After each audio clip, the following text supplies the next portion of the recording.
Thank you for hanging out with us today. I am DC McGannon. I'm here with C. Michael McGannon. We're the Monster Guys, and you're listening to the Monster Guys podcast.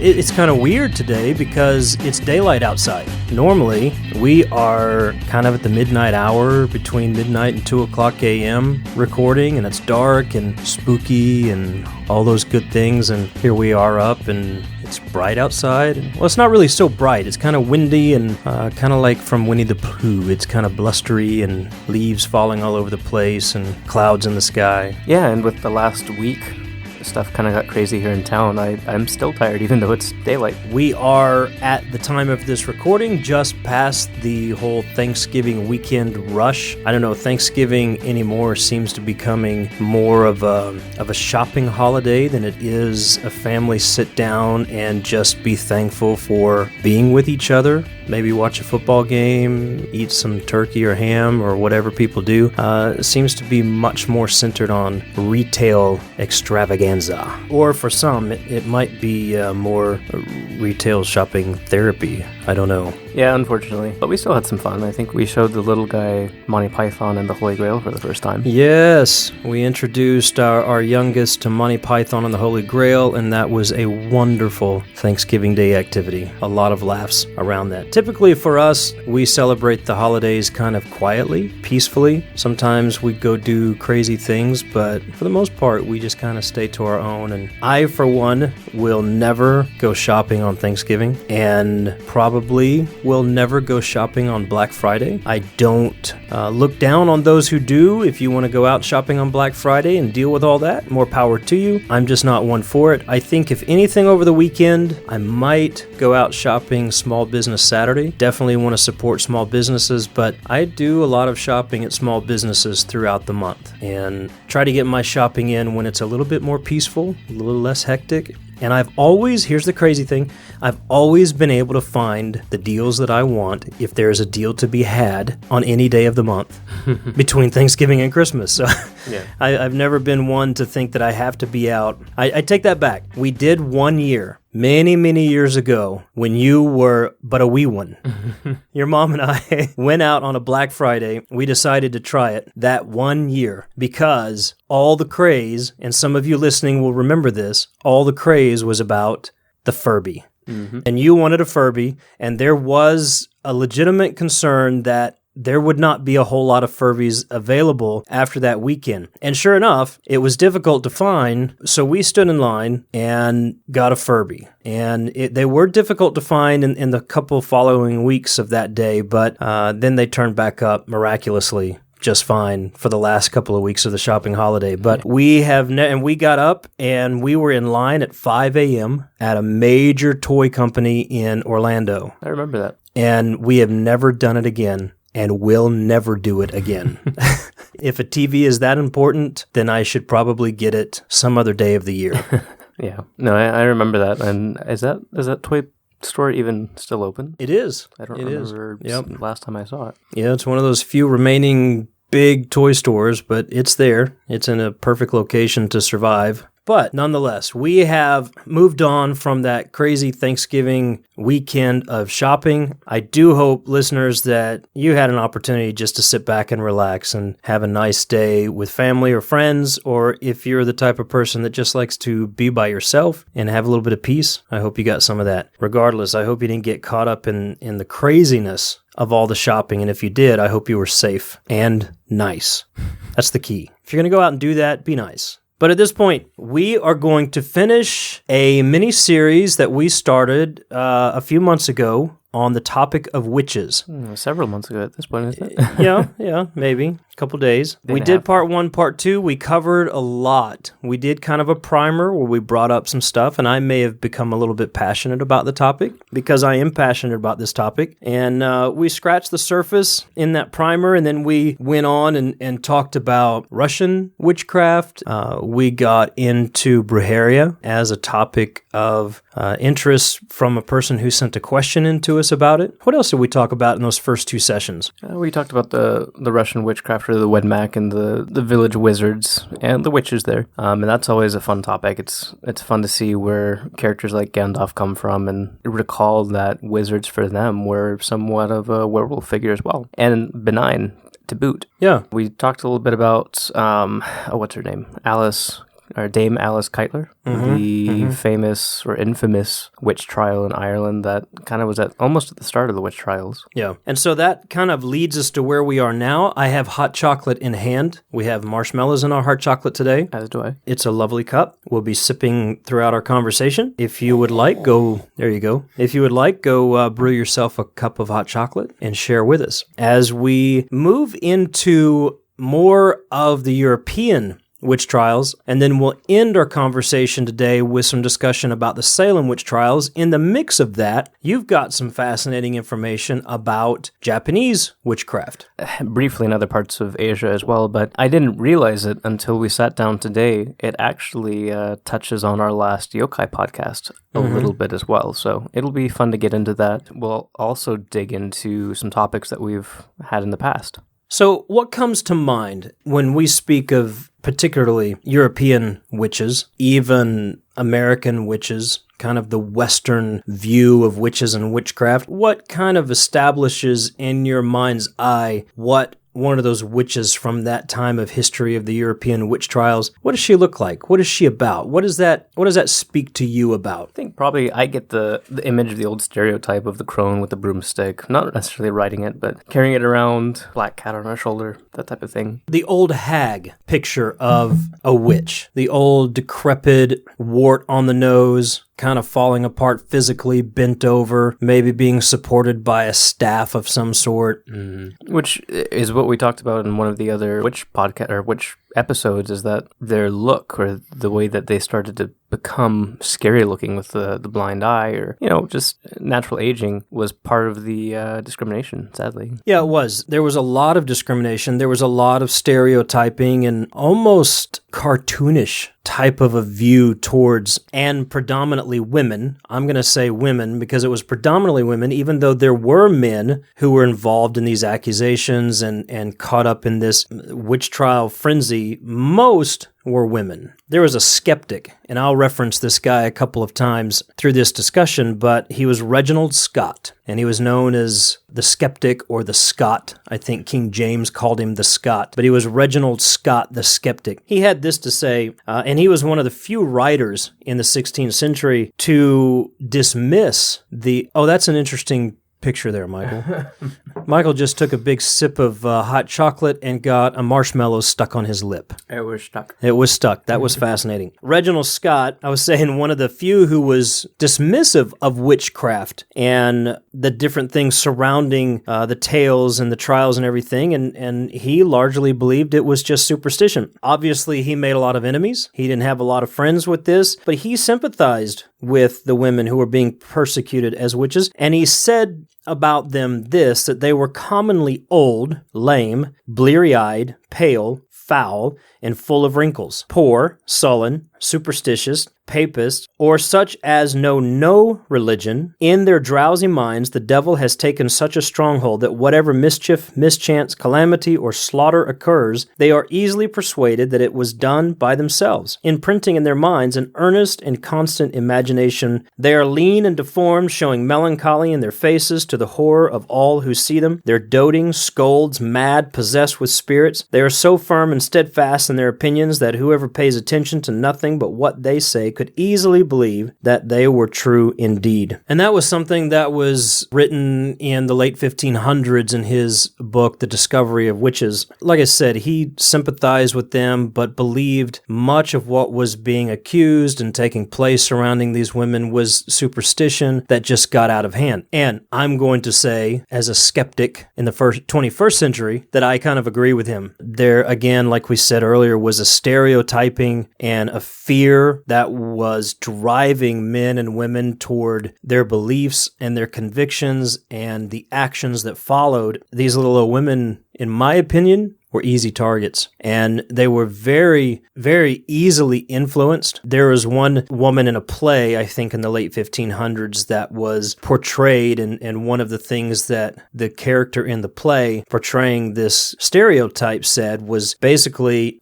she had a long monologue in the play, but basically it summed up that all of these accusations, all of these things that were coming against her were just constant until the point that she believed them herself.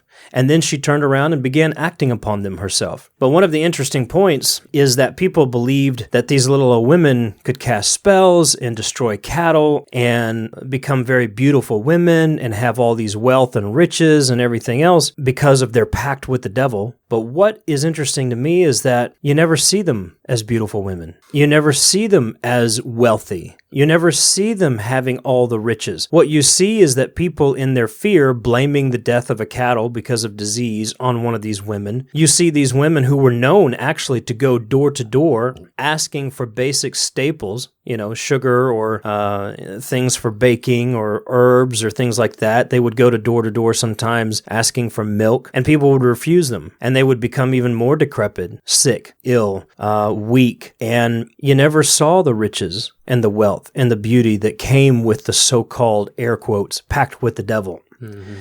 Instead, you saw them getting worse and people pointing even more fingers at them. So much for the pact with the devil, because it didn't do them a whole lot of good other than make them even worse. And I'm not sure that those dear old women were anything less than miserable in their lives at that point. Yeah, I was going to say, you said cartoonish earlier, and I think that actually fits pretty perfectly because there was a fair amount of propaganda that was spread around back then, both by obviously the word of mouth that we just talked about, but also some of the art of that time period. And in that art, they don't look normal. They do look freakish and terrifying, and often are accompanied by their demons and little spirits. So it is an interesting contrast between the legends that were spread about them and then the more realistic portrayal that, it was weird because they both lended to that fear. Yeah, you're right. It was a shame then. It's a shame now. Unfortunately, we still have some of this going on in our world today. It's infuriating. It makes me angry to no end, but it's the truth of our world that we live in,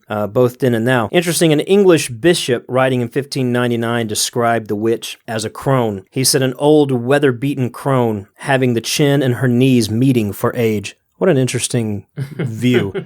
Right there. He goes on to say, walking like a bow, leaning on a staff, hollow-eyed, untoothed, furrowed on her face, her limbs trembling with the palsy, going mumbling in the streets, one who has forgotten her Lord's Prayer, but who still has a sharp tongue to call a drab a drab. And he goes on to say, doubtless at length some of her neighbors die or fall sick, or some of their children catch convulsions, hot fevers, worms, etc., which ignorant parents suppose is the vengeance of witches. So there's this picture of this old woman crone, this hag, this bent-over, decrepit person. But the closer we get to the actual witch trials and the frenzy that took place in the midst of all that, the Inquisition and everything else, that picture gets much bigger. A wider brushstroke is given in order to fulfill what I would consider the political and religious agendas of the day because of fear. And we know that the people in medieval Europe had a lot of superstition. They had a deep belief in the supernatural. The kingdom of heaven and the kingdom of darkness was not just present, but it was pronounced in everything they did or said. And it seems to be more potent here than in places like Ireland or Russia, where their beliefs were very strong still, and their faith was still very strong, but they were almost separate at the same time, where they could believe in God and fairies at the same time, but not have to force them into the same context. And it's such a fascinating study when you get into all that, but it was a common belief. Goblins, imps, demons, hobgoblins, poltergeist, other spirits, and legendary creatures. We have references, I think I read to you earlier, of vampires as early as 1733 in a very clear-cut description of what we would consider perhaps even a modern Hollywood version of vampires. Whereas here in the middle of Europe, it seems like all of those contributed to those witch trials. Yeah, very much so. And even in the 16th century, when Europe was experiencing a renaissance of classical education and learning, superstition was as strong, if not became stronger, than it ever had before than in earlier generations, and it just continued to grow. And it fostered these passionate endeavors by the church, by inquisitors, by politicians to seek out these women and sometimes men for these trials and these executions. And it was disturbing, to say the least, the way they went about it, the things that they did. We're not necessarily going to get into all that, but if you want to learn about some truly excruciating and disturbing ways of getting somebody to confess, look up the witch trials, not just in England, but look them up in Germany and France. There's some terrifying things. There was one man who actually began to write a letter to his daughter. Basically, he had been in prison, he had been accused and had been imprisoned for witchcraft. He was falsely accused, but there was no way out of it. He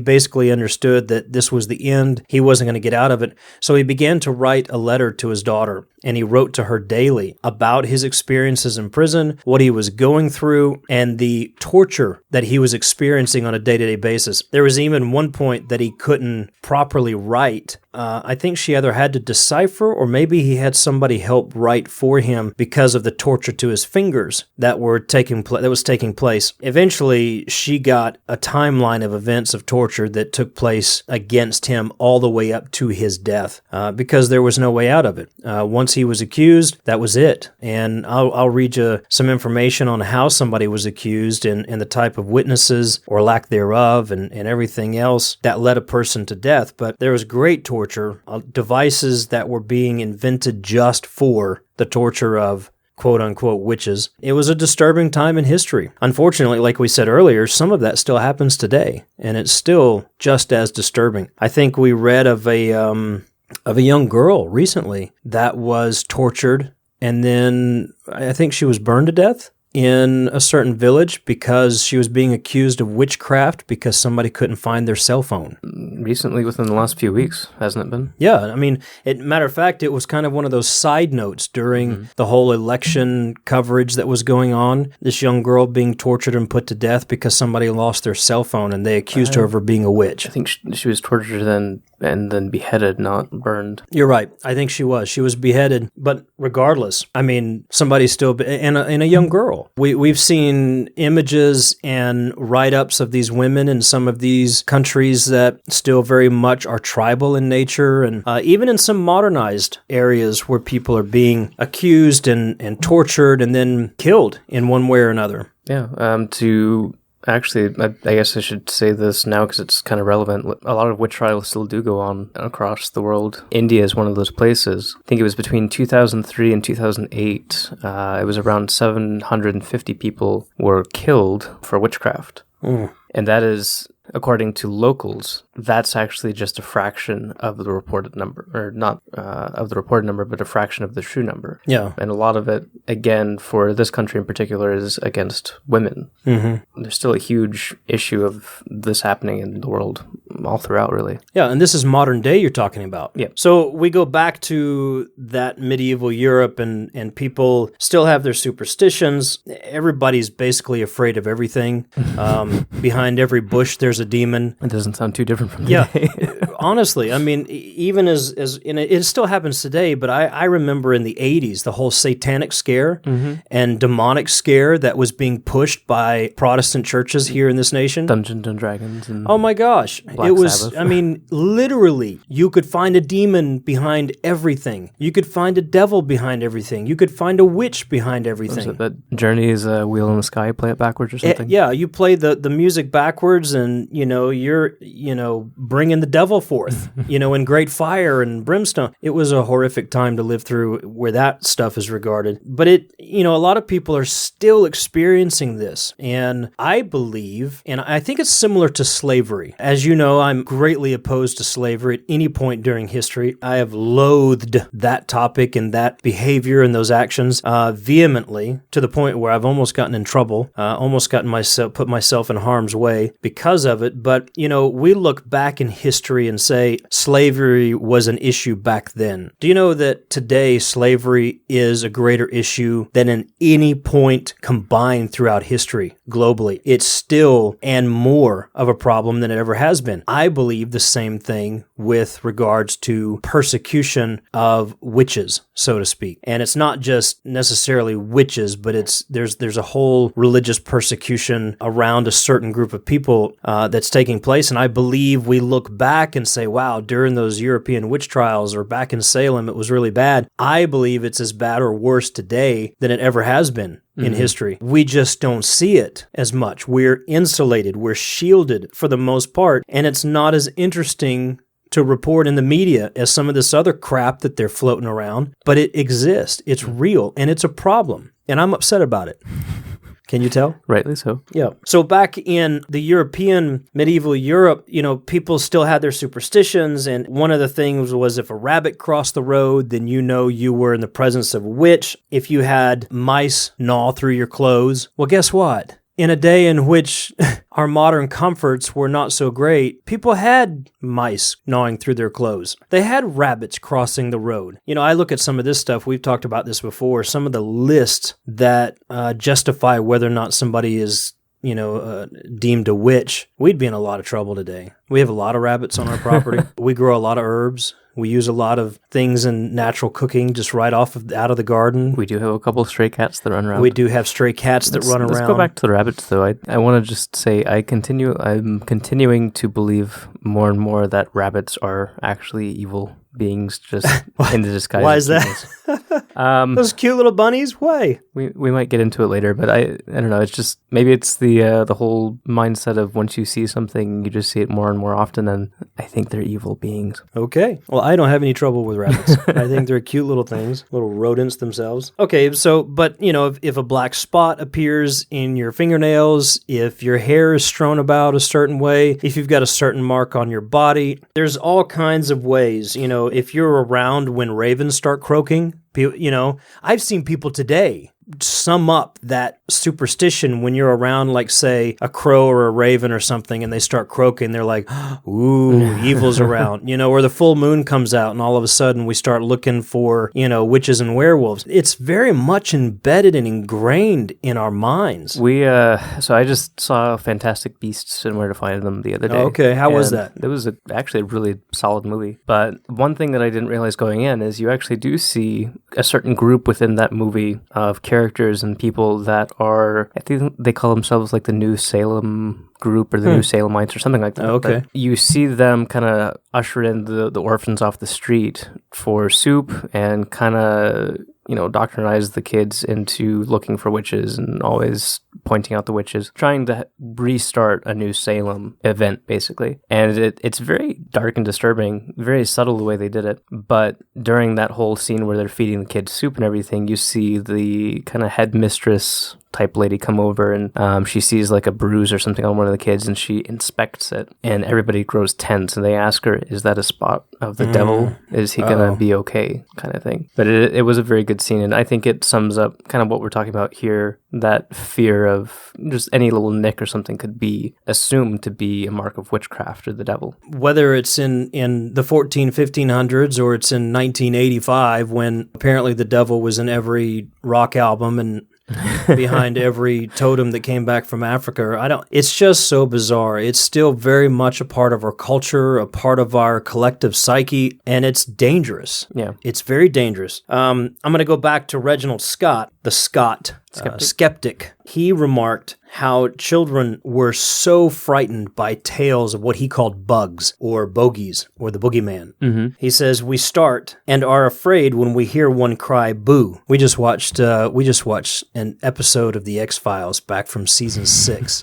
If anybody has a chance, go back and look that up on Netflix or something, but it's when the night before Christmas when Mulder and Scully go investigate that haunted house. And it was funny to me how often through the script the ghosts or whatever they were saying boo to Mulder and Scully. Yeah. And they were legitimately frightening them. But he says we cry boo, and they have so frayed or frightened us with ball-beggars, spirits, witches, urchins, elves, hags, fairies, satyrs, pans, fauns, selines, kit with the can-stick, tritons, centaurs, dwarfs, giants, imps, kowsars, conjurers, nymphs, changeling, the incubus, robin goodfellow, the sporn, the mare, the man in the yoke, the hellwain, the fire drake, the puckle, Tom Thumb, the hobgoblin, Tom Tumbler, boneless, and other such bugs that we are afraid of our own shadows. How true is that? We've talked about a few of those. Yeah, we have. Insomuch as some never fear the devil, but in a dark night. And then a polled sheep is a perilous beast, and many times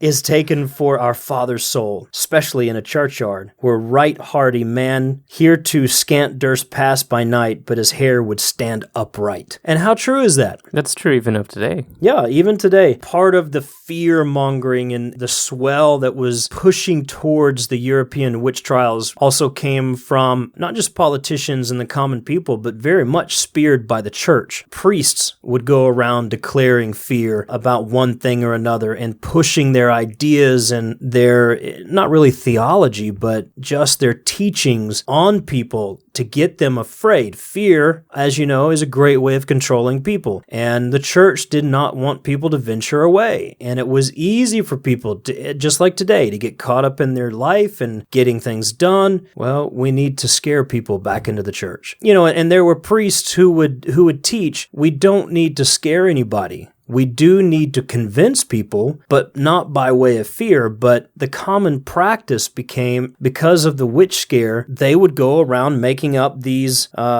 stories of evil doing of these old crones, of these old witches, these wives' tales, so to speak. Look about ye, my neighbors, if any of you have a sheep sick on the giddies, or a hog on the mumps, or a horse of the staggers, or a knavish boy of the school, or an idle girl of the wheel, or a young drab of the sullens, and hath not fat enough for her porridge or butter enough for her bread, and she hath a little help of the epilepsy or cramp to teach her to roll her eyes, wry her mouth, gnash her teeth, startle with her body, hold her arms and hands stiff, and then, when an old Mother Knobs hath by chance called her an idle young housewife, or bid the devil scratch her, then no doubt but Mother Knobs is the witch, and the young girl is owl blasted. Yeah, but I think he sums it up pretty well there. And it's a little hard with the the verbiage, if you will, but it sounds... I think we all should talk like that more often. It would be fantastic if we did. I think we'd all pick up on things easier, but it almost sounds like he's talking about she's a witch, therefore the person with her is also a witch, if I had heard that correctly, and that's something that happened quite often. Well, guilty by association.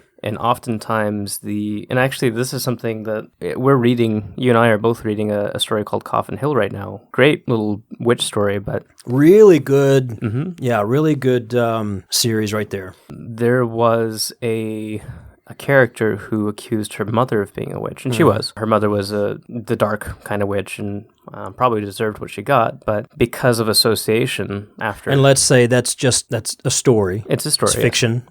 Yeah, the dark mother witch was going around murdering people, but right. The younger girl, who was also of that same bloodline and I believe had powers, she wanted to stop the evil that was going on. She was a benign character. She wasn't doing anything wrong. She had actually rejected those ways, but by association, after her mother was hanged, the townspeople went and found her and hanged her as well. And that is something that you do see historically, where during a witch trial, they'll bring in the younger daughter or a child that may not even know what they're saying, and they get that child to confess. Yeah, And so coercion. You have an entire family line that's taken out, because once that one person is taken out, anybody that was accused with her is then, of course, going to be guilty as well. Right. And oftentimes that child or the accuser, person that was brought in and kind of coerced into being the confirmation, was also taken out. So we move forward a little bit on the timeline, growing closer to the European witch trials, and we're going to share a couple things that are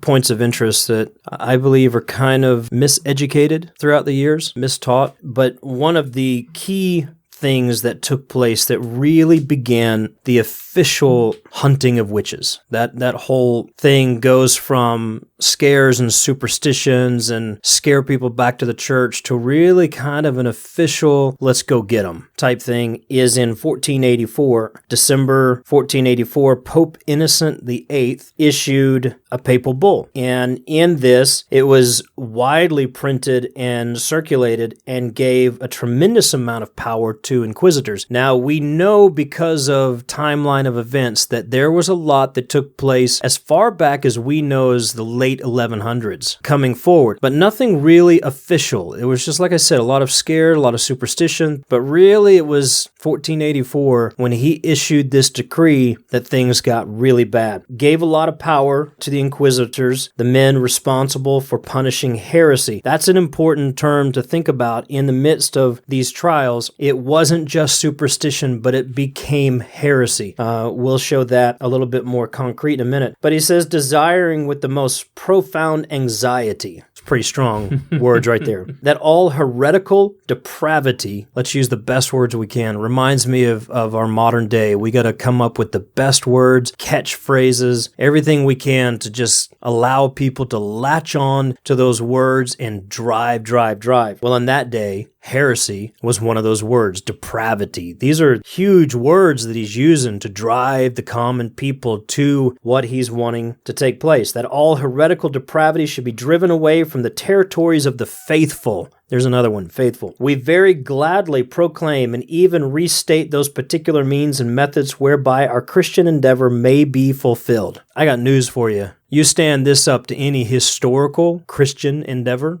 whether from ancient texts or groups of people who were truly trying to behave and do the right thing. This does not stand up to anything Christian. Whereby our Christian endeavor may be fulfilled, since a zeal for and devotion to our faith may take hold all the more strongly on the hearts of the faithful. It has recently come to our attention, not without bitter sorrow, that in some parts of northern Germany, many persons of both sexes, unmindful of their own salvation and deviating from the Catholic faith, and that word Catholic meaning universal or worldwide at that point, having abused themselves with devils. Here we get really interesting. Having abused themselves with devils, incubi and succubi. Now we get into those superstitious legendary creatures that were, for all intents and purposes throughout history, disregarded as just that. Legends and stories, but we got to use them now. We got to leverage them. Even going further back and interrupting that quote for a second, you and I did an episode. It's a great quote, by the way.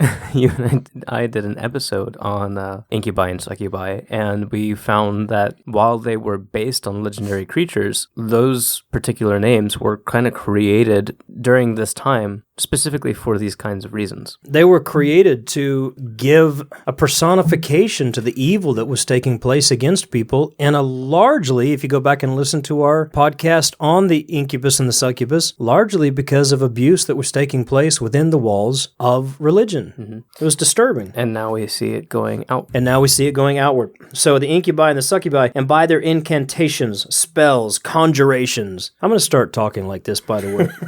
And other accursed superstitions and horrid charms, enormities and offenses, destroy the offspring of women and the young of cattle, blast and eradicate the fruits of the earth. Those are some strong words. I don't believe that anybody eradicated the fruits of the earth during this time. I mean, I almost have an anime picture in my head from some of these. Absolutely. Very cartoonish. The grapes of the vine. I would probably get in trouble for declaring cartoonish in the same line with anime, wouldn't I? Some groups. Yeah, okay. So So the grapes of the vine and the fruits of trees, nay, men and women, beasts of burden. Now, there's where we get our rock and roll, Rolling Stones. Herd beasts. He goes on to say, as well as animals of other kinds. That's kind of an all-encapsulating where we can just do whatever we need to at that point. Also vineyards, orchards, meadows, pastures, corn, wheat, and other cereals of the earth. Furthermore, these wretches afflict and torment men and women, beasts of burden, herd beast, he repeats himself, as well as cattle of all other kinds, with pain and disease, both internal and external. They hinder men from generating, and women from conceiving, whence neither husbands with their wives nor wives with their husbands can perform the sexual act. Above and beyond this, they blasphemously renounce that faith which they received by the sacrament of baptism, and at the instigation of the enemy of the human race, they do not shrink from committing and perpetrating the foulest abominations and excesses to the peril of their souls, whereby they offend the divine majesty and are a cause of scandal and dangerous example to very many.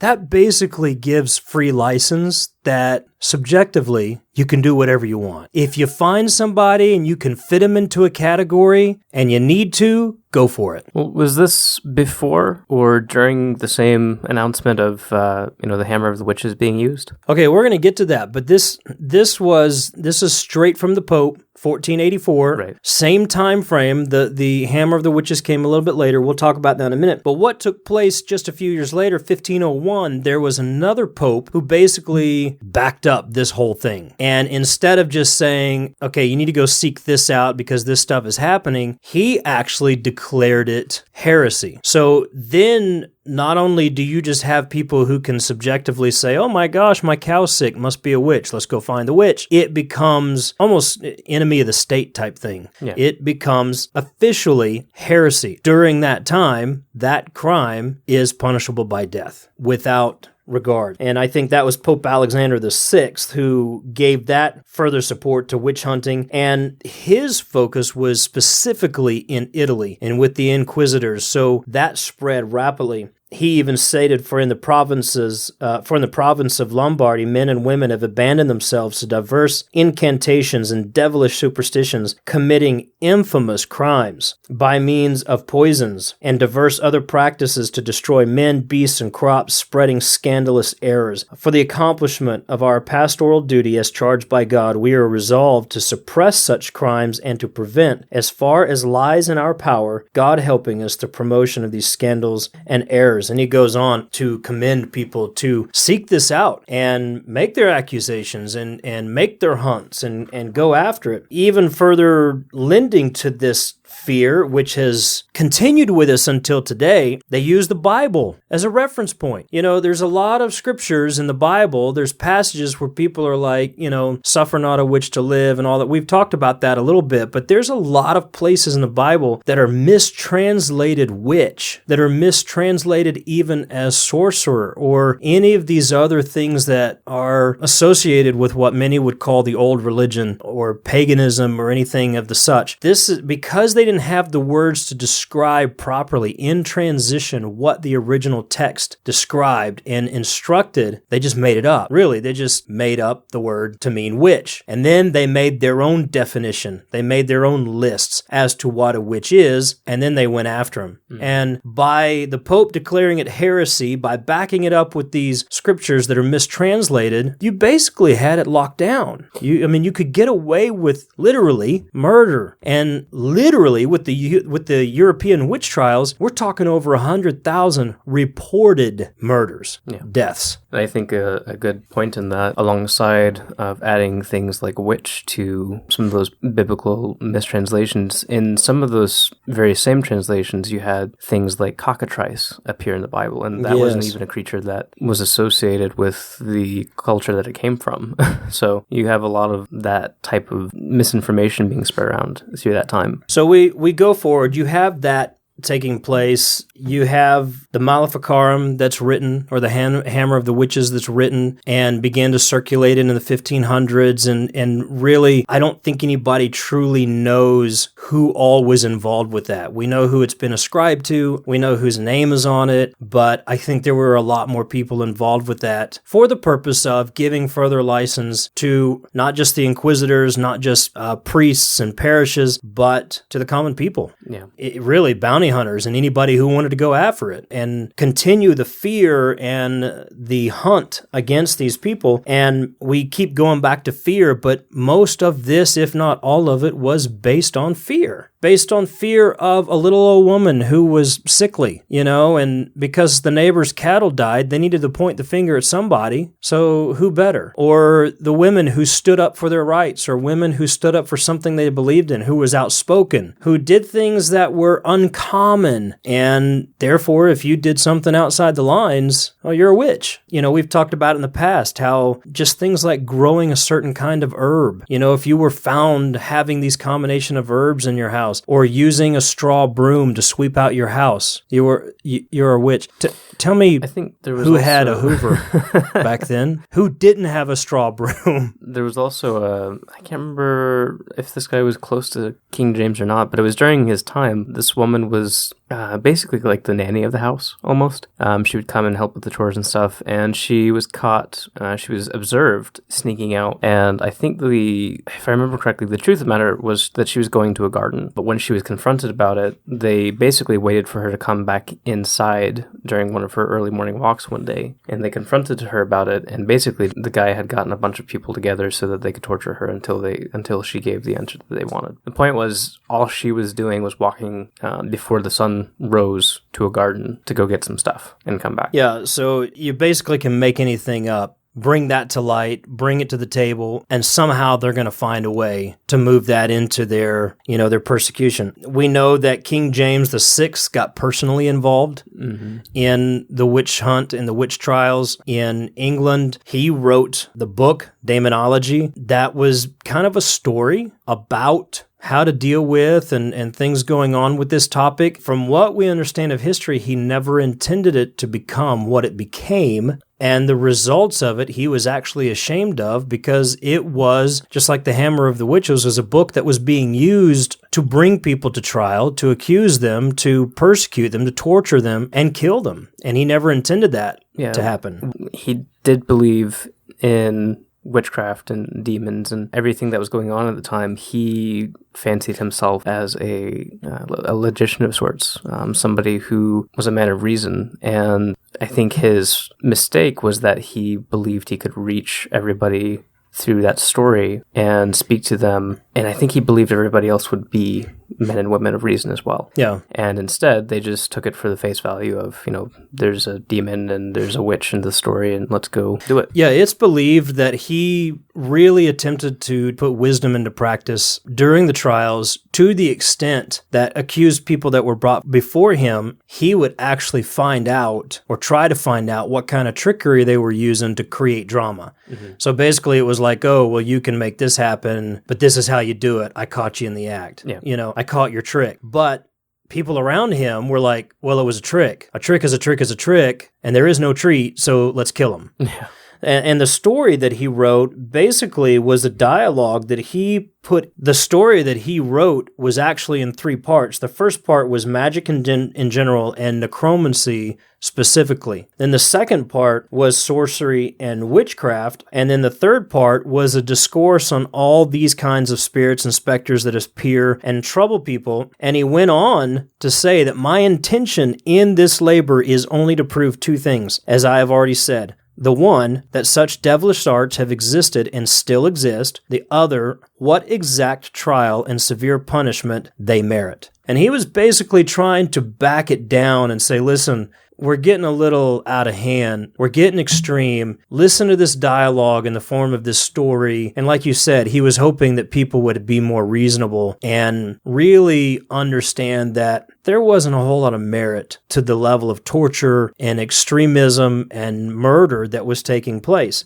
And that kind of led into that era of European witch trials. The first official set of witch trials in England began in the 1500s. Now, what's interesting in all of this is that most people, when you talk about witch trials, they think about England and they think about Salem. Primarily for the Western side of history. What a lot of people don't realize is out of those 100,000 people that were killed, and again, you made a statement earlier, those are the reported numbers, I believe they're much higher, there were only about 5,000 people in England that were put to death. It was relatively small in comparison to other countries, and the majority of people and their lives that were destroyed and they were put to death happened in Germany and France, which is a point of interest because you don't hear about that much. You don't hear about it hardly at all. But not in the pop culture sense. No, the most horrific torture devices that were being used in Germany. The majority of people killed, murdered, put to death because of witchcraft took place in Germany. France wasn't far behind. You had some of these other countries, Italy and other countries, that had some pretty steep numbers as well. But when we look at it on the historical map, England kind of was smallish. Mm-hmm. But yet it's prominent in people's heads. When they think they think witch trials, we think England and we think, America with Salem. And that was not the case. So we go to the 1500s when the English witch trials really began. Even though the Holy Office to combat heresy with the Catholic Church was established back in 1199, and as we said earlier, we had quite a bit that happened in those years leading up to, it was minimal and it was kind of contained and it was regional, but once these books began to be written, and there were a lot of books being written between, I'd say, like 1400, 1500, 1600 about demonology and witchcraft and how to identify a witch and what to do with them. The book that the king wrote was just the beginning of it. You had the Hammer of the Witches, I think, in 1530s. When that was written and began to be circulated is when the German witch trials and the German persecution really took off. And that's where you saw numbers begin to skyrocket. And then, of course, the Council of Trent, I think in 1563, in an attempt to win Germany back to Protestantism, from Protestantism to the Catholic Church, one of the effects of that whole process was a witch hunt, trying to separate it out and scare people back to the church and get rid of people who were standing up against that. So this whole thing in Germany just became this mess of accusations and persecution and torture and death. And it went on for a long time. There was a lot of that going on in France. A lot of their witch trials began back as early as the late 1300s, going into the early 1400s. You don't hear much about it until the 1500s when it really took off and became ugly. But let me quickly go through. I want to give a timeline in Germany and France. And then later on, I also want to give a little bit of a timeline in Salem and put some things in perspective. Witchcraft in Germany, you have 1486. The publication of the Malleus Malefic. Did I say like 1500s earlier? You said 1530s. Yeah. Oh, okay. I was wrong. It was 1486, the Hammer of the Witches. So that was kind of seen as a code for witch hunters. Was I getting that mixed up with King James writing? I don't know. Possibly. All right, 1486. Then 1532, you have the issue of the Carolina Code, which was a code that imposed torture and death for witchcraft. It was technically adopted by 300 odd small independent states, which then comprised the Holy Roman Empire. 1563, the Council of Trent. 1590, William V begins his witch hunt in Bavaria. There was a lot of bloodshed there. 1618, start of the 30 Years' War, and that, obviously, the witch hunt throughout Germany was at its height during that time. 1628, there was a trial of Johannes Junius, burgomaster of Bamberg, for witchcraft. 1631, there was a publication of the Cautio Criminalis by Friedrich von Spee, opposing the witch hunt. 1632, death of the Prince Bishop of Bamberg marks the end of the terrible persecutions in this principality. 1655, we see the last execution for witchcraft in Cologne, where the persecution is less severe. 1775, we have the last official execution for witchcraft in Germany of Anna Marie Schwegel at Kempten in Bavaria. So it goes all the way to 1700s. It was the last official one in Germany as a country. And then 1787, all witchcraft laws in Austria are repealed. Yeah. We had talked about during that first primer episode that the witch trials as a term is kind of hard to pin down to a specific era. Yeah. It typically covers a 200-year span of time, but you see the build-up before, and then you see the lingering effects that start to drop off, still hundreds of years later. You do see those, I think in each country you have that like last recorded bit here and there. Yeah. So let's talk about France. 1398, University of Paris declares that the pact with the devil is not merely magic, but heresy. There we have that state law going into effect again. 1428, witch trials in the Dauphiné. Some 167 local people burned as witches between 1428 and 1450. 1431, trial of Joan of Arc includes allegations of witchcraft. 1440, notorious trial of, and I'm horrible with French, but Gilles de Rais, accused of witchcraft. 1490, King Charles VIII issues edict against fortune tellers, enchanters, and necromancers. Bad day for those three businesses. No more fortune telling apparently at all. Wait, you said fortune teller, necromancy, and what was the other one? And enchanters. Oh, okay. I was going to say they all have to do, well, the enchanters don't, but... So that guy in Monty Python and the Holy Grail was in a lot of trouble. That guy at the bridge, I guess. Let's see, 1508, we got mass witch trials in Béarn. 1529, trial at Luxeuil by the Inquisition. My French is horrible if I'm pronouncing these right. You people who know this better than me, then just be kind. Be gentle. Yeah. 1557, Toulouse witch trials. 40 witches are burned. 1580, Jean Bodin publishes The Demoniae condemning witches. And 1589, 14 witches at Tours appeal to King Henry III, who is in turn accused of protecting witches. 1625, we see the start of general decline of witch trials in France. In 1670, the Rouen witch trials take place. 1679, now we're getting close here in the late 1600s to the thing that's going on in Salem, so keep that in mind. 1679, the notorious Chambre des Ardentes affair. Louis XIV's Star Chamber investigates poison plots and hears of evidence to widespread corruption and witchcraft. More than 300 people arrested and 36 executed. The affair ended with a royal edict which denied the reality of witchcraft and sorcery. Over 100,000 people are dead close to this point, and now we're denying it even existed. It's real at all. 1775 was the last official execution in Germany. 1745 was the last execution for witchcraft in France. 400 years? For the French. For the French. Of this horrifying, it was 300 years in Germany, 400 years in France. It went even further back technically, but this is the height of it all when it's all taking place. I mentioned earlier about the trials and how people were tried and what would take place.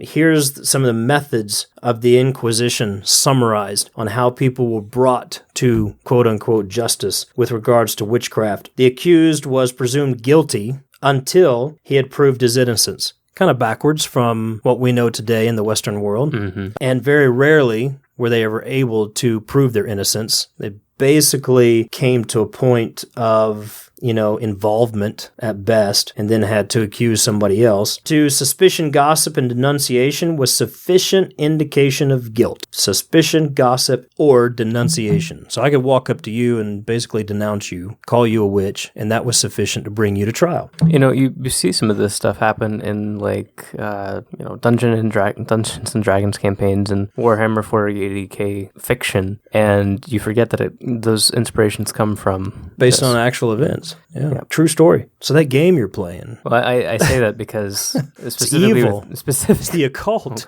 Specifically with there's going to be mass hysteria based on people playing this game worldwide. There's a class where you can be a paladin, which is like a holier than thou type character that goes around smiting people. And the special ability of that guy is he can walk up to anybody, declare them a heretic for this particular type of paladin, and smite them. Wow. So it sounds pretty similar to what you're talking about. So to go on, to justify the activity of the Inquisition, because they need justification, the offense, whatever it might have been, was correlated with heresy. So all we had to do was get it over and across the heresy line, and we were good to go. Witnesses were not identified. Often, the accusations were not even made known to the defendant. In 1254, Pope Innocent IV granted accusers anonymity. How about that? Witnesses disallowed in other offenses were encouraged to inform against heretics, convicted perjurers, person without civil rights, children of tender years, and excommunicates, including condemned heretics. If a hostile witness retracted his evidence, he was prosecuted for perjury, but his testimony was allowed to stand. So you could take it back, but then you're going to have your head lopped off, as well as the person you accused to begin with. No witnesses were allowed to testify on behalf of the accused. That sounds reasonable. In what world?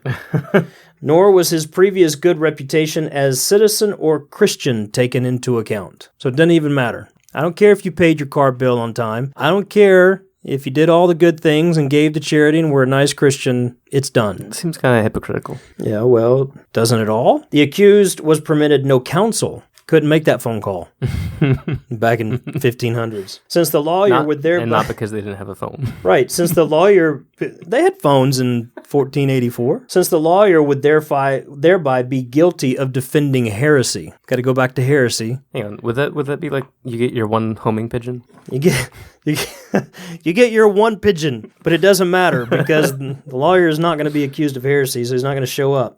Judges were inquisitors. Sounds helpful. Occasionally, even bishops or laymen, priests were allowed to sit, or priests were allowed to sit. On the bench, judges were encouraged to trip the accused into confessing. Technically allowed only as a last resort, the practice of torture was regularly used. Last resort. My bleep. It was all over the map. This was not a last resort. It was the leading up to. It was helping the whole thing. Torture regularly used could be inflicted on any witness.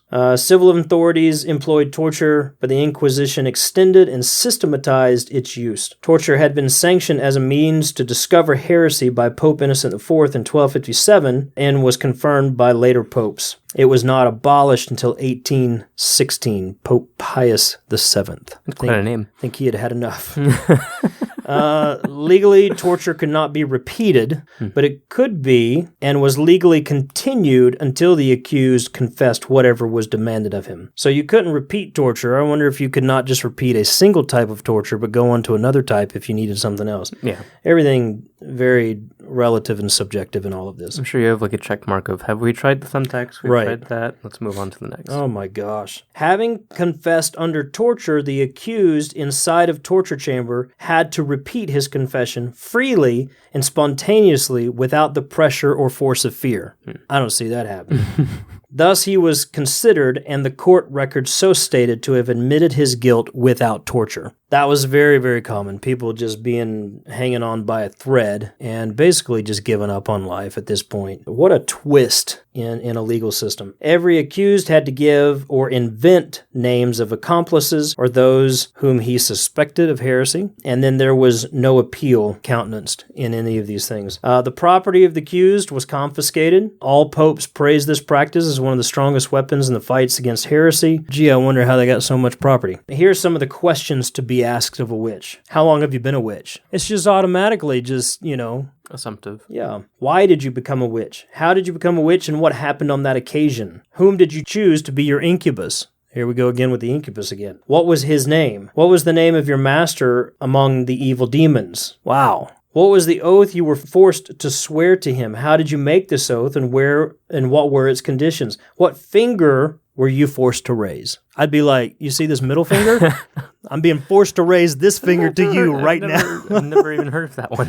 You want to know where the middle finger came from? Where did you consummate your union with your incubus? Some of these guys, I mean, I think they had something going on behind the scenes. They were sick. What demons and what other humans took part in the Sabbat? What food did you eat there? How was the Sabbat banquet arranged? Where were you seated at the banquet? I mean, come on with these questions. What music was played? What did your incubus give you for your intercourse? What devil's mark did your incubus make on your body? The whole devil's mark thing is an interesting conversation all to itself. I mean, you could be born with it. You could get a mosquito bite and it swelled up and you're a demon. Mm-hmm. Let's burn you, you know? It's like the pin-pricking practice. Right. What injury have you done to such and such a person and how did you do it? Why did you inflict this injury? How can you relieve the injury? What herbs or other methods can you use to cure these injuries? What are the children on whom you have cast a spell? Why have you done it? What animals have bewitched to sickness or death? Why did you do it? Who are your accomplices? Why does the devil strike you in the night? As if I'm supposed to know why Satan comes and strikes me in the night. Oh my gosh. What is the ointment with which you rub your broomstick? Now we're not going to get into that today. But that, oh my gosh, that whole thing right there. How can you fly through the air? Go listen to our second podcast on this topic. You can find out how. What magic words do you utter then? What tempests have you raised? How many real tempests? I mean, honestly, if there were this many, 100,000 people being burned at the stake or beheaded or killed or whatever, there's got to be a lot of tempests going on in Europe at that time. How did the land even survive that many storms? It reminds me, it's separate, but it kind of reminds me of fracking and earthquakes. Just, what the heck? What's going on there? Who helped you to produce the tempests? Well, Satan, in the night, when he struck me, of course. My gosh. What plagues of vermin and caterpillars have you created? If I could create caterpillars, I mean, that's Did pretty they say powerful. plagues of caterpillars? Plagues of vermin and caterpillars. Oh, plague. Well, still, plagues of caterpillars. That's... Yeah. What do you make of these pernicious creatures out of, and how do you do it? Well, cardboard, glue. Has the devil set a limit to the period of your evil doing? Why don't you go ask him, for crying out loud? Can you believe some of the questions and the methods by which people were being accused? And we kind of laugh a little bit about it now because it's so absurd. Yeah. But this was real. Yeah. And people were dying. Entire family lines were being wiped out because of this mess. Well, it definitely shows that there was no real reason behind it, or not. There was obviously a reason that it was carried out, but there was no real thought or reason put into, or no real substance put into what they were doing or why they were doing it or how or... Well, again, it was fear-based. Yeah. When you engage in something that's fear-based, you don't need a whole lot of logic. You don't need a whole lot of reason. You just need a list. Basically. And that's what this came down to. Let's make a list. Let's make a way. To be honest with you, I think these were sick people who enjoyed inflicting pain on helpless or weaker groups of people. For the most part, these were men and women who were afraid because, let's face it, in that era, there was a lot of sickness. There was a lot of death. There was a lot of things going wrong. There were a lot of deformities. We've talked about this in some of our other podcasts, how deformities, medical deformities, were being cast in the light of witchcraft and being used as an excuse for persecution and torture and torment. And this is what it was all leading to. It was just all fear-based. Let's make a list based on this, very subjective, kind of do what you want. Let's bring it to the table, and there's no way they're getting out of it at that point. And truthfully, I wonder if some of them would even want to. I wonder if some of them would try to hurry it along to get to the point where they're executed, because they know even if they could go back to a normal life, they would always be marked. They would live this life forever. And it was just such a tragedy that people were put to this. And I believe, again, it was a lot more than 100,000 people. A lot of them being old and decrepit and frail, for all intents and purposes. A lot of them were reported to have died in jail before they even got to a trial. Right. A lot of people were captured and then thrown into a cell and left for long enough for some people to survive, but they, expired during that process. Yeah. So a lot of them never even had that chance.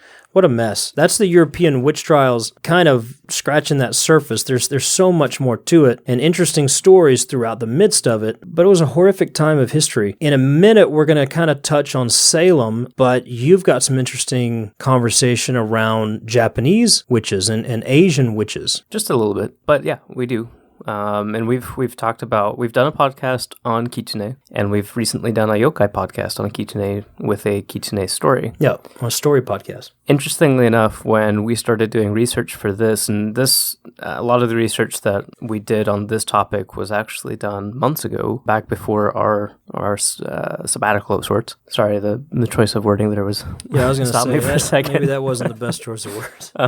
It actually brought a lot of research about kitsune to light. So in Japan, you did have some witch trials, and I will go over those briefly, but for the most part, and in most provinces, you didn't really have any trials. You had a lot of people being kind of shunned by the community if they were found out to be a witch. Or if they were found out to be a witch, they were very powerful and influential and left to their own devices. And sometimes just that alone, what you said before about people being shunned had a horrific effect all to itself, economically, socially, and especially in a country like Japan, that could be devastating. It'd almost be like being killed. Yeah. And I'll go ahead and say this. Because of the way Japan, as we've talked about before, was basically like a lot of different countries that were all on the same islands. So you had different groups. You had some similar thoughts and concepts, but it broke down to two different types of witches. You had a hereditary witch, and then you had a solitary witch. For the solitary witches, they would go and they would find a kitsune, or they would find a snake, and they would capture this beast by one way or another, or they would entreat this beast into their own service for use of sorcery, basically. Familiar. Yeah. There's an account, actually, of a woman that had become sickly. She was possessed by kitsune, as we've talked about before. Demon possession in Japan was, often really kitsune possession. So this Buddhist monk exorcised the kitsune from her, and then he had a conversation with the fox, because the fox, the kitsune spirit, basically admitted to possessing the woman, but she told the monk that it was the sorcerer that had sent her into the woman in the first place. It wasn't really anything the kitsune wanted any business with. So what I'm about to read is from an account in 1922, pretty recently actually. Wow, yeah. In the Suwa district. So, how did you fall under the power of this man? The priest asked. I used to live under a rock on the mountainside, the fox answered. One day, the ascetic found me and offered me some delicious fried tofu if I would go on some errands for him. I refused. I wanted nothing to do with the man. But alas, one of my cubs ate the tofu. From that day, I found myself in his power, forced to obey his commands in return for my daily food. So you kind of see one of the ways that foxes were almost captured into service. Tofu. Well, food, period. Tofu. They did love tofu.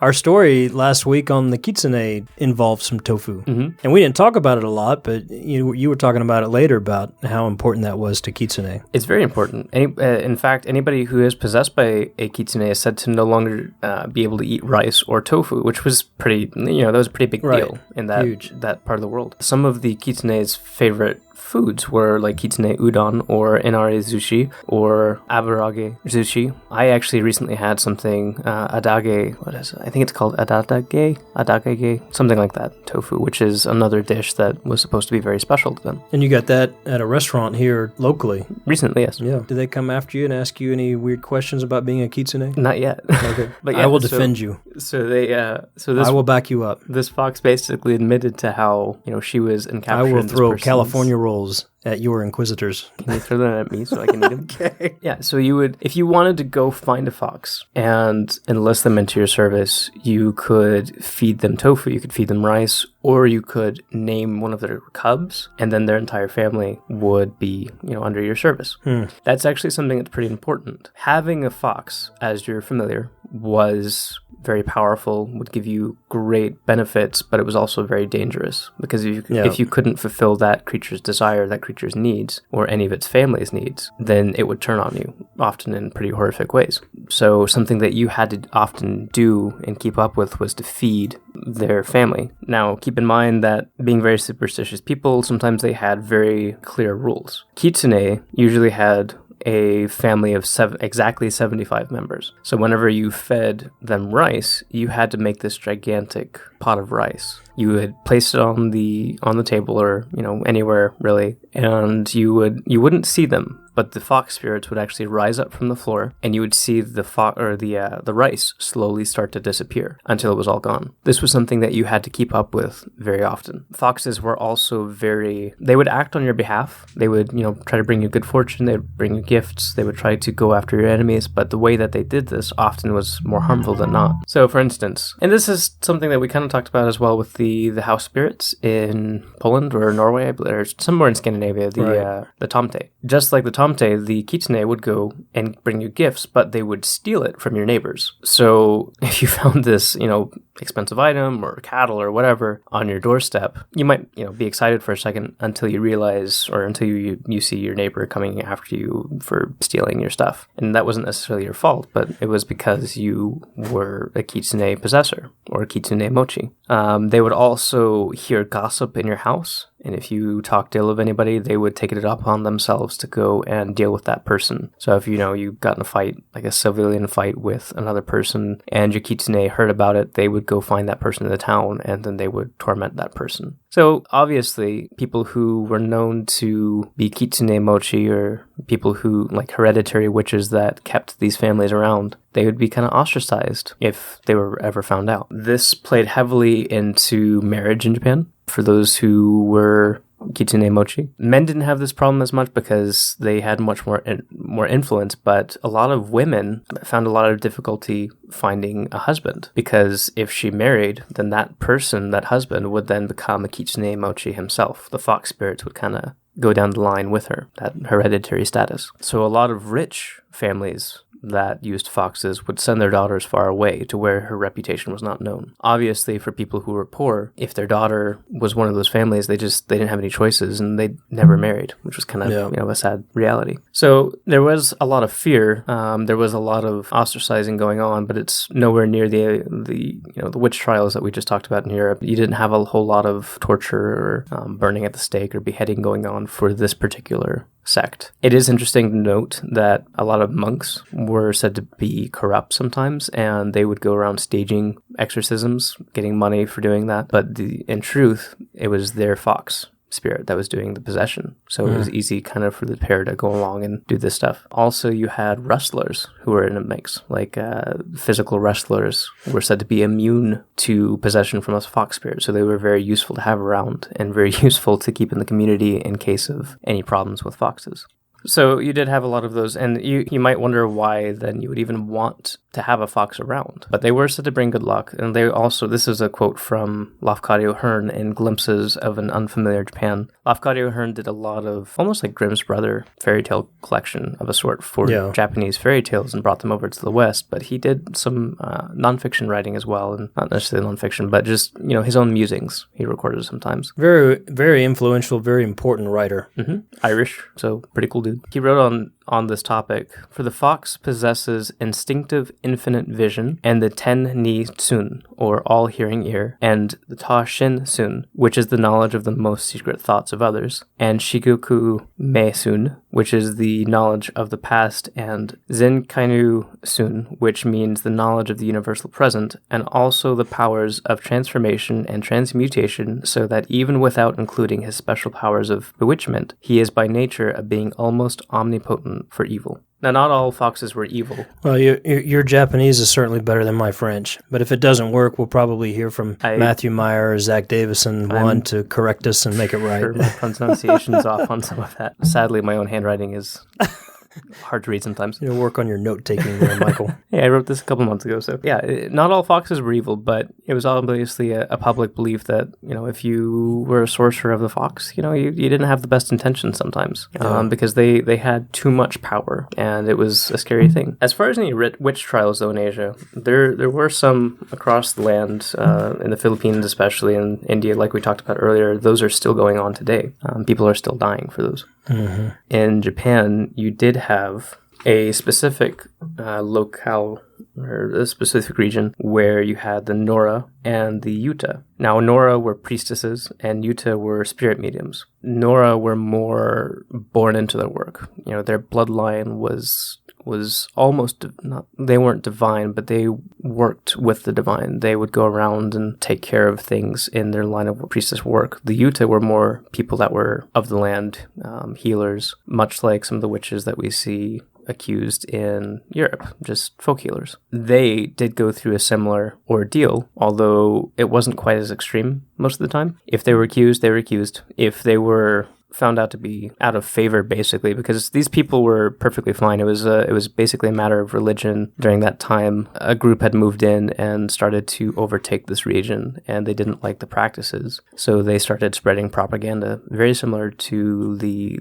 things that happened in Europe. And the Nora and the Utah were persecuted for it. But basically, if one of these women were found out to be using their powers for ill, or accused of using their powers for ill, they were paraded through the town, and then they were either exiled or they were beheaded. So you definitely don't see the same extremes taking place, at least not in recorded history, that you saw in Europe. But they did still exist, and they were still common problems on the minds of people in that place. So it sounds to me, instead of the torture and the executions, the witchcraft in Japan, and particularly where it concerned legal or social implications, it was just that, a lot more economical, a lot more social, much more of a stigma associated with a person or a family once they were found out or confessed or whatever, versus going to trial and being executed. Definitely. I think also for them, being kind of shunned by the community was enough of a problem. Obviously, honor was very important to them. The reputation was very important to them. So not being able to marry off your daughter, not being able to find a husband was a pretty huge blow. So again, some interesting information from Japan and those regions. Of course, we stated earlier, it's just difficult to think that a lot of this is still taking place in a lot of places throughout the world. Philippines, you mentioned, there are many other countries and regions where this is common activity, and it's disturbing on many levels. I think it's a good reminder of keeping things in context for the world today. Yeah, it is, especially with the divisiveness that's going on in politics and everything. That kind of stuff can very quickly and easily devolve into this type of unreasonable activity. But moving forward, one of the most prominent and well-known and studied periods of witchcraft and the witch trials in history has to be the Salem Witch Trials. Of course. You say Salem, and it's just automatic conjuring in your mind of witches, witch trials, witchcraft, and it's a shame, but yet it's got a huge mark on history. What is interesting to me about it is that really the majority of what actually took place in that time took place in the scope of about a year, 1692 to 1693. Now, there was a lot of other things that happened. There were a lot of other activities well before that and well after that in relation to the Salem Witch Trials and everything that led to the actual event over the course of that year, but it was so small in comparison to so many other things that were taking place in the West. And I think of note, I mentioned earlier on a timeline for England and Scotland that the last execution in England for witchcraft took place in 1684. So many years later, 1692, you have this picking up in Salem. But it really is kind of a microcosm of everything that was taking place in the Western world with regards to witch hunting, accusation, the torture and prosecution, and the execution of witches in the West. So I think it's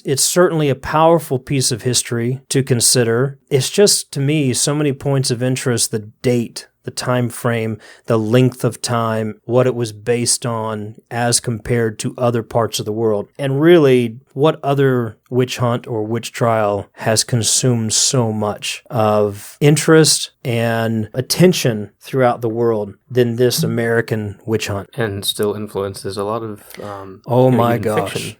fiction and modern events. ridiculous influence level there. So nobody had been executed in witchcraft in England since 1684, and here we move ahead to 1692 and 1693 and have these Salem witch trials. Now, I think an important thing to point out about Salem and the witch trials that took place there also is that Massachusetts was not a monarchy or a republic. It was a theocracy, which is a very interesting point to make, because witchcraft in Salem was not just a superstition. It was not just, subjective reality for somebody that they needed to fulfill something for the church or whatever. It was literally considered treason against God. And as a result of being treason against God, it was also treason against the state. I remember you telling me about that the other day, and it made sense, but I had never even thought of that. I'd never even thought to consider that. Witchcraft threatened the very basis of religious society in which the people of Salem lived and were expected to live. So that was some pretty high stakes that took place there. A lot of people know a lot about Salem, about what took place there. There were a lot of characters involved. It was interesting to me in high school, in theater, we were going to do The Crucible, which is Arthur Miller's play that was largely based in and around these events. And we were being cast. We were getting ready to start rehearsals for this. We were all very excited about it because it was a very intense script and was going to challenge us in a lot of ways as thespians. And I remember it was canceled before we ever got the casting finished. And the reason came back that I remember was because it upset some people within the community that we would be doing something about witchcraft and witch trials, and these people felt it was going to create an event or a series of events within the community in response to the play. And people within the community did not feel like that should be something that comes out of our public school system. And so the play was canceled. Wow. We never did it. We had already been given scripts, and like I said, we were going to begin rehearsals. It was very upsetting because we felt like it was going to be a very good show, but never happened. And I've never, in my own life, I've never come across another opportunity to work with that particular script again. So it was very disappointing in that time, but kind of still shows you the level of influence that those type of events have even in our modern day, even here in America. It's still a sore subject. Very sore subject. And it permeates almost everything. Like, fans of the pod, or people who listen to the podcast regularly will know that we bring up gaming and Cthulhu and Lovecraft and a lot of his work, and therefore a lot of weird fiction and a lot of tabletop games and RPGs these days kind of harken back to Salem, Massachusetts, or the events or the themes that took place at that time. Yeah. So let me give you a bit of a timeline, because I've done it for the other places for Salem. And I think the interest in this timeline is it names a lot of specific characters, gives a lot of events that if you're interested in going deeper with any of these names or these particular events along the way throughout that time period, you can look them up and focus your study there. I didn't have a timeline for Japan. I noticed that. I didn't know I was supposed to have a timeline. You were fail lacking in your preparation. Did I fail the group project? I think you did. We'll give you a pass. You can graduate.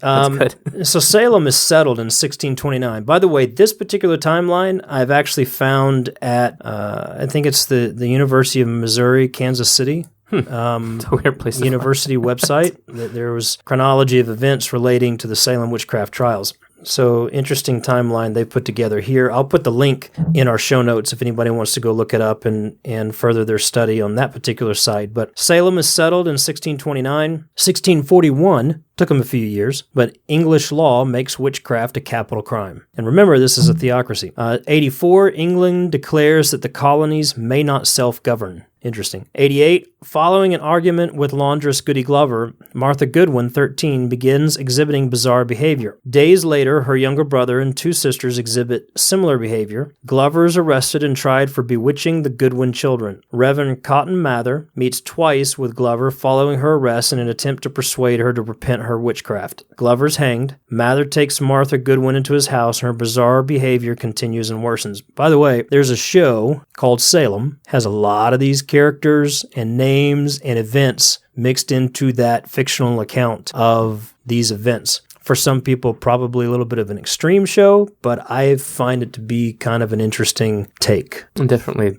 fictionally. Fictional. Yeah. Okay.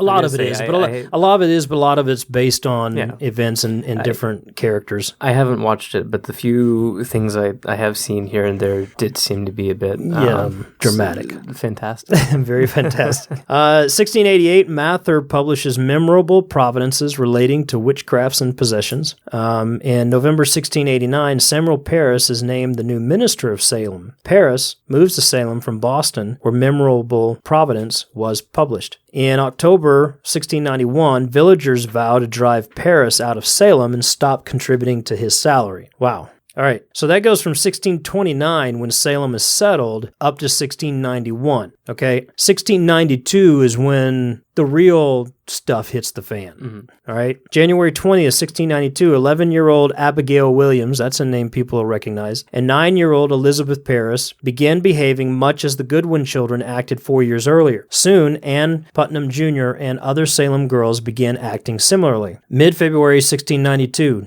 Dr. Griggs, who attends to the afflicted girls, suggests that witchcraft may be the cause of their strange behavior. Here we go. February of 1692, February 25th, Tituba, at the request of neighbor Mary Sibley, bakes a witch cake and feeds it to a dog. By the way, these are all names you'll find in that show. These are all very popular names associated with, or common names associated with these stories. According to an English folk remedy, feeding a dog this kind of cake, which contained the urine of the afflicted, would counteract the spell and put on Elizabeth and Abigail. The reason the cake is fed to a dog is because the dog is believed to be a familiar of the devil. And the witch cakes make me think of... or the witch cake makes me think of the horned women in Ireland and the cake that she had to make. Just for the sake of the listeners, I'm looking at you with very suspicious eyes. Well, yes. Because all this stuff is just so incredibly unreasonable. And I just have to look at somebody with the roll of the eyes look, because looking back on it from this point in history, it's infuriating and maddening to think that this is something that took place that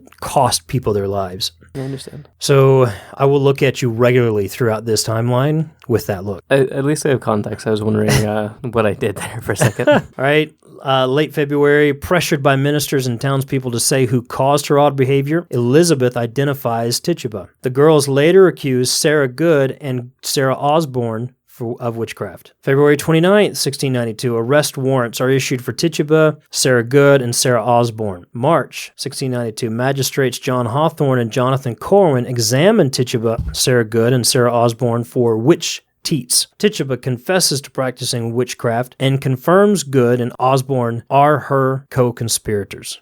Kind of goes back to some of those English inquisitor ways. Get one to confess and accuse the others. March 11th, 92, Ann Putnam Jr. shows symptoms of affliction by witchcraft. Mercy Lewis, Mary Walcott, Mary Warren later allege affliction as well. March 12th, Ann Putnam Jr. accuses Martha Corey of witchcraft. March 19th, Abigail Williams denounces Rebecca Nurse as a witch. Remember, I could just walk up to you and denounce you, and there you go. March 21st, magistrates Hawthorne and Corwin examine Martha Corey. Seems to be a whole lot of examining going on of women. A lot of back and forth as well. Yes.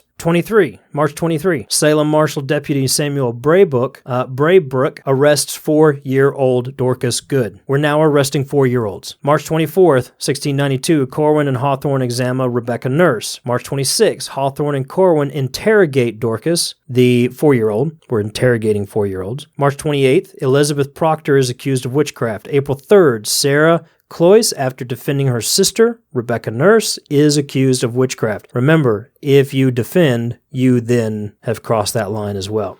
April 11th, Hawthorne and Corwin examine Sarah Cloyce and Elizabeth Proctor. On the same day, Elizabeth's husband, John, who protested the examination of his wife, becomes the first man accused of witchcraft and is incarcerated. You know, once again, we see somebody who protests or defends or stands up for, just gets thrown in the same boat, regardless of the sexes. If we go all the way back to that document that was put out by the Pope, he made very clear that the devil took no concern to male or female or age of anybody. This was afflicting everybody. Early April 1692, the proctor's servant and accuser Mary Warren admits lying and accuses the other accusing girls of lying. April 13th, Ann Putnam Jr. accuses Giles Corey of witchcraft and alleges that a man who died at Corey's house also haunts her. April 19th, Abigail Hobbs, Bridget Bishop, Giles Corey, and Mary Warren are examined. Deliverance Hobbs confesses to practicing witchcraft. Mary Warren reverses her statement made in early April and rejoins the accusers. So we're jumping ship. April 22nd, Mary Easty, another of Rebecca Nurse's sisters who defended her, is examined by Hawthorne and Corwin. Hawthorne and Corwin also examine Nehemiah Abbott, William and Deliverance Hobbs, Edward and Sarah Bishop, Mary Black, Sarah Wilds, and Mary English. A lot of this kind of stuff going on right now. April 30th, several girls accuse former Salem minister George Burroughs of witchcraft. May 2nd, Hawthorne and Corwin, be careful who you go after because it might come around to bite you. May 2nd, Hawthorne and Corwin examine Sarah Morey, Lyndia Dustin, Susanna Martin, and Dorcas Hoare. May 4th, George Burroughs is arrested in Maine. May 7th, George Burroughs is returned to Salem and placed in jail. May 9th, Corwin and Hawthorne examine Burroughs and Sarah Churchill. Burroughs is moved to a Boston jail. May 10th. Yeah. May 10th, Corwin and Hawthorne examine George Jacobs Sr. and his granddaughter Margaret Jacobs. Sarah Osborne dies in prison. She doesn't make it all the way. May 14th, Increase Mather and Sir William Phipps, the newly elected governor of the colony, arrive in Boston. They bring with them a charter ending the 1684 prohibition of self-governance within the colony. May 18th, 1692, Mary Easty is released from prison. Following protests by her accusers, she is again arrested. Kind of sounds like social media today. So, yes, it does. So you can protest, and then you'll get protest the accuser. Wait, so you can protest the accuser and then get thrown in with them, but the accusers can protest the release and get them thrown back in. Right, and get them thrown back in. Roger Toothaker is also arrested on charges of witchcraft. That's May 18th. May 27th. Wow, they had like a whole week of nothing happening. But everybody was happy that week. I was going to say, the timeline's more populated here. Yeah. But I feel like you probably had the same type of stuff happening in Europe. It's just, I almost wonder if it's the later date that it's better well recorded. Well, it may be, but remember, I mean, over the course of 300 or 400 years, stuff is taking place in Europe. The stuff that took place here, apart from a couple of setup events, was all condensed within like a year. Right. So it was extreme. There's a lot of pressure during this year. A lot of activity on a daily basis. So May 27th, Phipps issues a commission for a court of Oyer and Terminer and appoints as judges John Hawthorne, Nathaniel Saltonstall, Bartholomew Gedney, Peter Sargent, Samuel Sewell, Waitstill Winthrop, and Lieutenant Governor William Stoughton. May 31st, we're getting serious now. May 31st, Hawthorne, Corwin, and Gedney examine Martha Carrier, John Alden, Wilmot Redd, Elizabeth Howe, and Philip English. English and Alden later escape prison and do not return to Salem until after the trials end. Surprised they returned at all. Yeah, really. June 2nd, Bridget Bishop is the first to be tried and convicted of witchcraft. She is sentenced to die. Now, there's an important or an interesting note there. We go the entire year with all this examinations, this arrest, imprisonment, release, protest, re-imprisonment, all this stuff going on, and it takes until June 2nd of that year for the convictions, the trials and the convictions to start. That was June 2nd. June 8th, 18-year-old Elizabeth Booth shows symptoms of affliction by witchcraft. June 10th, Bridget Bishop is hanged at Gallows Hill. Following the hanging, Nathaniel Saltonstall resigns from the court and is replaced by Corwin. So June 2nd, Bridget Bishop is tried and convicted, and it was 8 days later, June 10th, that she was hanged. June 15th, Cotton Mather writes a letter requesting the court not to use spectral evidence as a standard and urging that the trials be speedy. The court of Oyer and Terminer pays more attention to the request for speed and less attention to the criticism of spectral evidence. Of course. June 16th, Roger Toothaker dies in prison.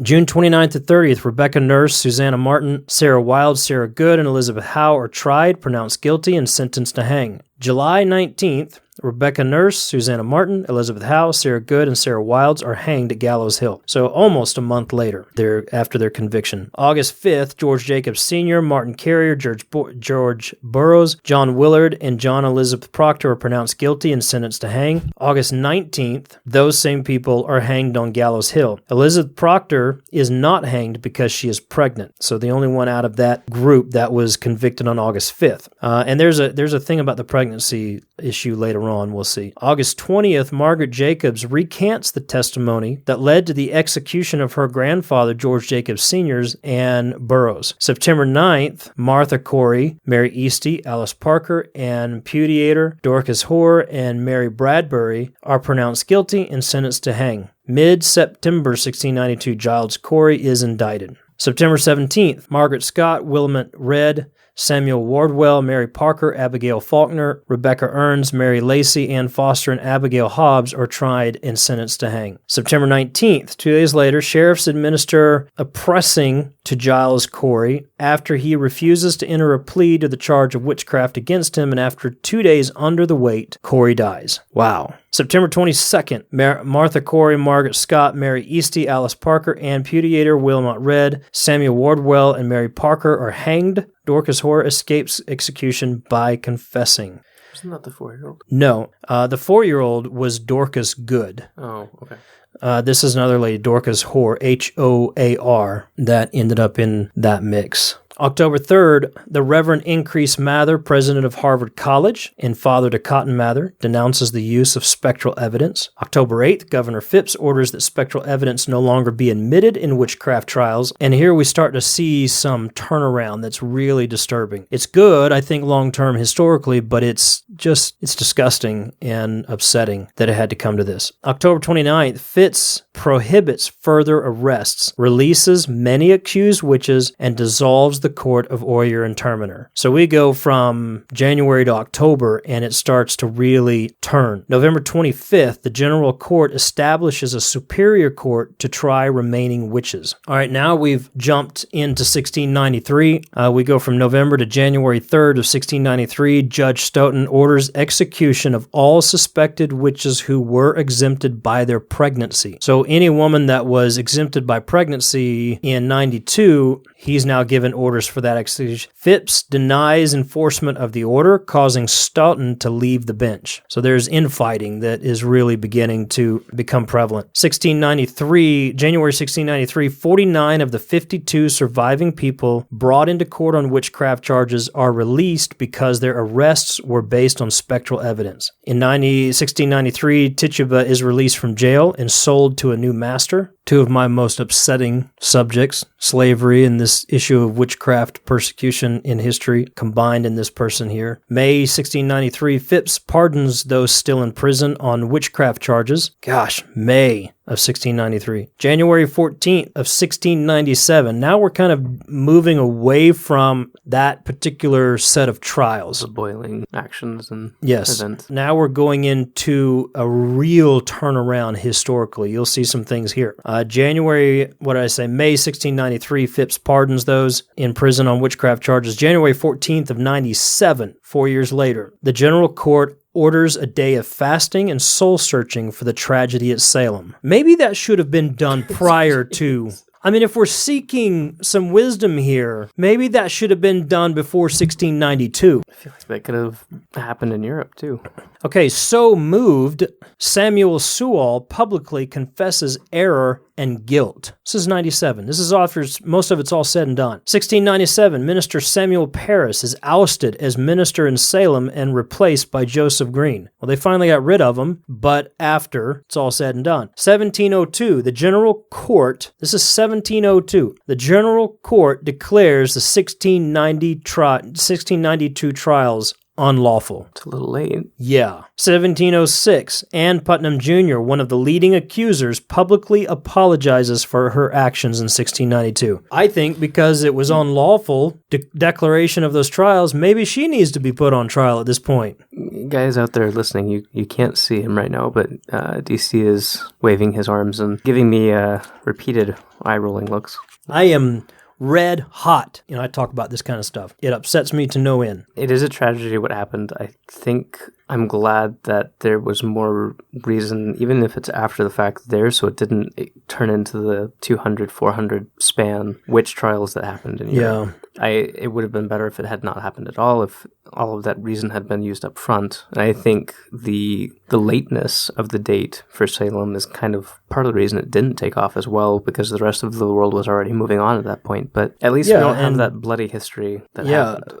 I mean, we've got so much bloody history to consider, even though this would have just been horrific, unthinkable. And if you think about it, the late date of the start of this, I mean, 300-400 years later, or some of the other parts of Europe that had to go, it would still be going on, or we'd still be reeling from the effects of it. Yeah. Okay, so it's unlawful declared in 1702. She apologized, Anne Putnam apologizes. 1706, 1711, the colony passes a legislative bill restoring the rights and good names of those accused of witchcraft and grants £600 in restitution to their heirs. There's a little bit of good there, but the balance has been tipped already. We've read something else like that happened. I can't remember what it was, but it was it had to do with the supernatural, but what was it? There was something else that happened where people were given money after the fact in kind of almost a cover-up. Yeah, I don't know. I think that happens a lot. That's true. But 1752, Salem Village is renamed Danvers. Okay, now we're going to jump a couple hundred years.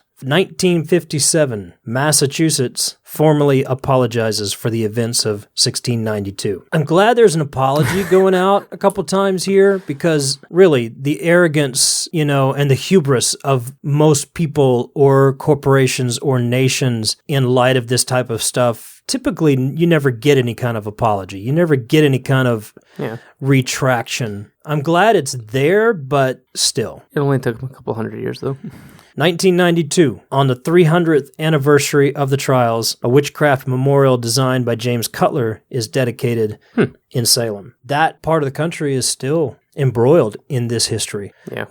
Salem, I know a lot of it has become more of a touristy location. There's still a lot of history there, though. There's still a lot of healing to be done. There's still a lot of influence of this 1692-1693 time period that rests as weights on the shoulders of this country because of this. And just as much so in Europe with everything that took place there. In other parts of the countries as well. For anybody to consider or think that this kind of stuff is over and done with, not really. It's still happening. It's still a problem. And I still think we need to be nicer people in the world today. I'd say kinder. Here's a big takeaway for me, and I've mentioned it before, my own background and what I've researched and what I know and what I've even been accused of, what we've gone through as a family. It's still a very tender subject to talk about, and it's unfortunate. There's a lot of mistranslation of ancient texts, of holy texts, and not just the Bible, but from other parts of the world and other religions as well. I believe people need to educate themselves, and I think we need to go back to the source of things, and we do need to find ways to heal. We need